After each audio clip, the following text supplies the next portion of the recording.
안녕하세요. 관세사 2차 관세법 강의를 맡은 정영진 관세사입니다. 오늘은 본격적으로 수업 들어가기 전에 관세사 시험에 대해서 오리엔테이션 하는 시간 갖도록 하겠습니다. 관세사 2차 시험은 1교시부터 4교시까지로 시험 과목이 4과목으로 되어 있고, 우리가 공부하는 관세법은 1교시에 되어 있습니다.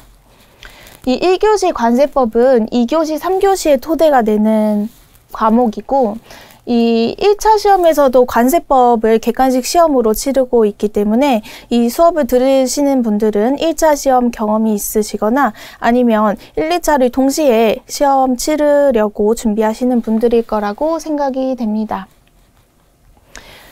1차 관세법에서는 이 관세평가, 과세가격의 적정성을 평가하는 이 관세평가 부분은 관세법에 포함해서 시험을 치르고 있고, 2차 시험에서는 이 관세평가 부분이 3교시에 들어가 있기 때문에 관세평가는 제외하고 대신 환급특례법, 수출용 원재료에 대한 관세 등의 환급에 관한 특례법을 포함해서 시험을 치르고 있습니다. 환급특례법 같은 경우에는 매년 10점짜리로 출제가 되고 있기 때문에 꼭 반드시 준비를 해주셔야 되는 파트라고 보실 수 있고, 문제 유형이 바뀌었어도 별도로 문항을 만들어서 출제가 되고 있으니까 꼭 준비를 해주셔야 되고요. 이 환급특례법도 우리 교재에서 맨 끝부분에 따로 마련을 해서 강의를 진행할 예정이니까 끝까지 강의를 잘 들어주시면 쉽게 정리가 가능하실 거라고 생각합니다. 문제 유형 보시면 주관식 논술형이라고 되어 있고, 과목당 4문제, 30점짜리 2문항, 20점짜리 2문항으로 되어 있습니다. 예전에는 50점짜리 1문항, 10점짜리 5문항으로 되어 있었고, 이 50점 문제가 1문항으로 되어 있다 보니까 보통 서론, 본론, 결론으로 나눠서 작성하는 방식을 취하고 있었고, 10점짜리 같은 경우에는 의의를 쓰고 목차를 불러와서 쭉 나열해서 쓰는 방식의 시험이 출제되었습니다. 바뀐 시험 문제 유형 같은 경우에는 이렇게 출제가 되지 않고 30점짜리 2문항, 20점짜리 2문항으로 나뉘어서 시험이 나오고, 이 30점짜리 문항 중에서도 문제 1, 2, 3, 2번에 문제 1, 2, 3, 20점짜리의 문제 1, 2, 1, 2로 나누어서 보다 세부적이고 구체적으로 문제를 출제하고 있습니다. 이 배점은 12점이 될 수도 있고 10점이 될 수도 있고 3점이 될 수도 있고, 그래서 문제를 조금 더 구체적으로 출제, 연계해서 내던 문제 유형이 아니라 이제 구체적으로 어떤 한 작은 파트에서도 낼 수 있을 만큼 배점이 가능해졌기 때문에 이 세부적이고 구체적인 암기가 중요해졌다고 볼 수 있습니다. 그리고 최근 출제 문제를 보면 13장의 보칙에서도 출제가 되었습니다. 실무적으로는 조금 많이 활용이 되고 있던 임시개척 문제가 출제가 되었는데요. 예전에는 13장 보칙 같은 경우에는 수업 목적상으로는 공부를 전혀 하지 않기 때문에 이 부분을 많이 쓰지 못하셨을 수도 있겠다라는 생각이 들었습니다. 그래서 이 실무적인 이해나 중요도가 어디에 있는지도 파악하는 게 중요할 것 같고, 세부적이고 구체적인 암기를 하시는 게 굉장히 중요해졌다라고 볼 수 있겠습니다. 그래서 처음 관세법 시작하시거나 어느 정도 숙지가 되신 분들이 이 수업을 같이 들으신다고 한다면 2차 시험 중에 관세법 부분은 잘 정리가 되지 않을까 생각이 들고요. 넘어가서 제가 2차 시험 준비, 1차 시험과 다르게 2차 시험 준비하시는 데 있어서 몇 가지 팁을 드리고자 합니다.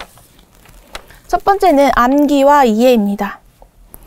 1차 시험 준비하실 때 객관식 시험이기 때문에 세부적인 암기를 많이 하셨을 거라고 생각이 됩니다.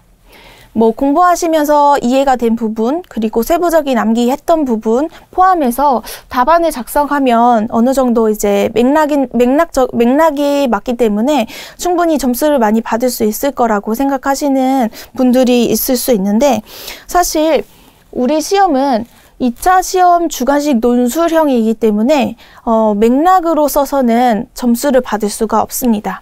그래서 키워드 중심으로 암기를 해주시는 게 굉장히 중요합니다.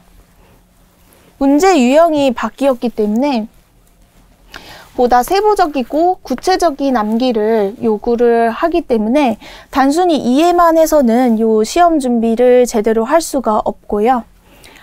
암기식을 활용하시더라도 요 키워드를 암기하시는 것은 굉장히 중요하다고 할 수 있습니다.